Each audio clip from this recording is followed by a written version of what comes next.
Hello, Binusian. We are from Group 1, and today we are going to present you our resume of Chapter 15 from the book Public Sentinel, News Media and Government Reform. Let's get started, shall we? Hello. In this section, we're going to take a deeper dive into the first and perhaps most famous role of the media, the watchdog. So what does this mean? The chapter defines the watchdog role as the media's responsibility to provide a check on powerful sectors of society, including leaders in both the public and private domains.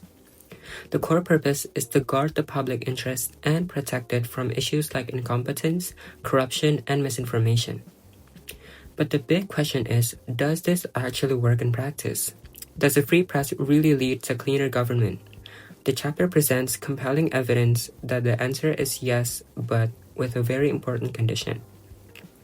First, let's look at the general evidence the chapter summarizes. Several major cross-national studies have found a clear statistical link between a free press and a lower level of corruption. For instance, a study by Brunetti and Wetter concluded that a significant increase in a country's press freedom score generally reduces the level of corruption in that country. Other studies, like one by Letterman, Loaiza, and Soros, also confirmed that a free press inhibits corruption. Furthermore, it's not just about a press freedom, but also public access. Research by Bandyopadhyay found that the degree of media penetration, especially high newspaper circulation, is associated with less corruption. So the general evidence points to a strong relationship, but here's where it gets really interesting. The chapter's most crucial finding is that this relationship isn't the same everywhere. It's heavily influenced by a country's political system. The authors performed their own analysis by comparing two key indexes, the Freedom House Index for press freedom and the Kaufman-Cray Index, which measures the perceived level of corruption control. They divide countries into three groups based on their political system: established democracies, consolidating democracies, and non-democratic states.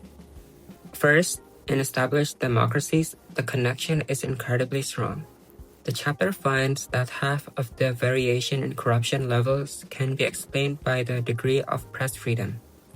For democracies that have above-average press freedom, the control of corruption sharply accelerates. Second, in consolidating or partly free democracies, the analysis finds no significant correlation at all. And third, in non-democratic or not free states, the connection is very weak. So the key takeaway for the watchdog role is this: a free press is a powerful tool against corruption, but its effectiveness is unlocked primarily within a stable democratic framework.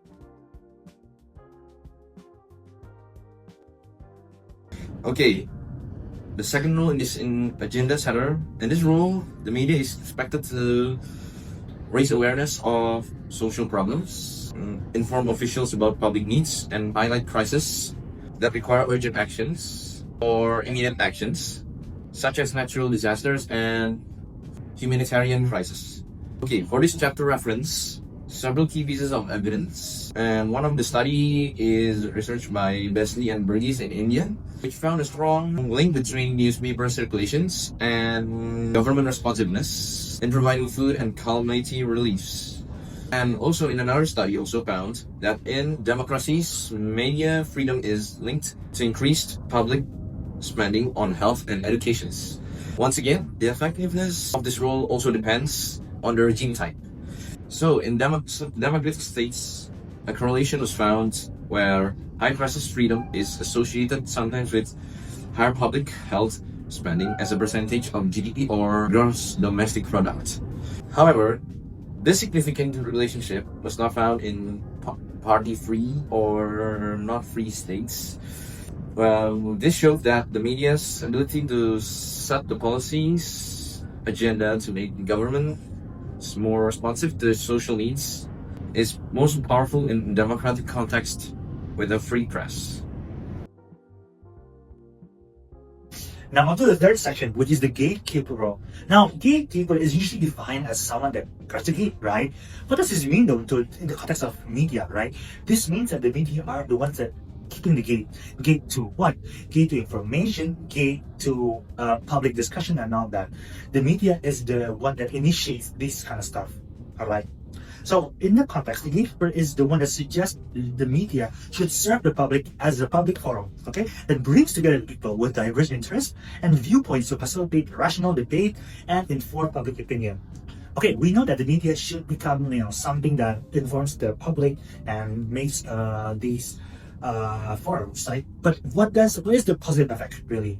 Now, the positive effects are, in this new era of democracy where the media are involved, we get citizens that are more well-informed, citizens that are more willing to participate because they know what's going on in the political sphere. For example, back then in the 90s or 80s, the way you consume information of political discourse is only through newspaper, it's limited. But now, in the age of information, after the internet, after technology, you can read the news directly, instantaneously, you can know what's going on the other side of the world. This means you can process all this information all at once. You know exactly what to do, what to think, what to vote on the next one. You know what the opinions of the politicians that you should focus on next term. So now you are aware, like those people in the past. But if you ask me, okay, what does the media exactly do in participating and in participating the public? Well, you see, the media can do a lot of things. For once, when the media reports about news, for example, the news about a fire that breaks out, they can directly involve the public. How? There are several choices. The first one and the most sought one is interviews. The media can directly talk to these people. Okay, for example, they can, if they want to ask their opinion, they can just go to the street and hello citizen, can we inquire about this and that, and they will directly ask, and they will literally get an answer from these citizens. So they will invite these people to give their opinions, which is going to be broadcasted to the whole world. But also, the media can also bring discussions of these forums alive. How? By inviting key speakers. If you see this in media, in news, you'll sometimes see that they will talk about a certain topic, right? They'll bring politicians, they'll bring experts, they'll bring scientists that knows about the profession, and they talk and debate in the news. This is something unique that only the media can do, unlike anything else. Okay, so we know how the media can influence and how they work to serve as a public forum. But is there any downside? Well, obviously there is. One of the downside is that it comes to that there is some biases in the news. Yes, biases. Everyone has biases, but with the media, they will get amplified. That's right, amplified. So, amplified. What exactly happens when these... What are the biases that get amplified, right? What happens is that some media are controlled by certain people, certain stakeholders, and these people can manipulate the media into what they want. For example, Fox News in America, they are usually controlled by politicians on the right side. So usually the news are more leaning to the right side and more demonizing of the left side.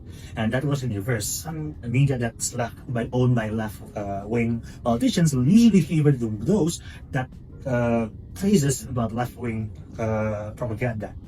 But even if these media are owned by neutral parties, there will still bias. Some media outlets will choose to be more pro-libertarian or some sort other than other media. But is there any other downside? Well, there might be one. That is that the citizens, because they're more informed, they are more critical. You see, back then, if the citizens don't know about the political discourse, they would just go on their life normally. But now, since the citizens know what they talk about, they know what's going on with the government, they'll be more vocal. They want to know. They want to demand better regulations for themselves. These days, citizens are smart. Not only they know about information, but they have the ability to think about so much more. So that's why citizens are more likely to critique, and that might put a bit of strain in the government. And so what's the ideal outcome for these citizens if the media performs correctly? They will have empowerment, they will have rational debate, they will have accountability, they will have better elections, and they will also give a voice onto the marginalized group, such as the poor people or the minorities, the minor tribes, for example, or immigrants, for example. These media can help amplify. Yeah, that's all. Thank you. And there you have it, folks. Those are our resume for today's assignment. And that also concludes our video. Thank you for watching and see you in the next one.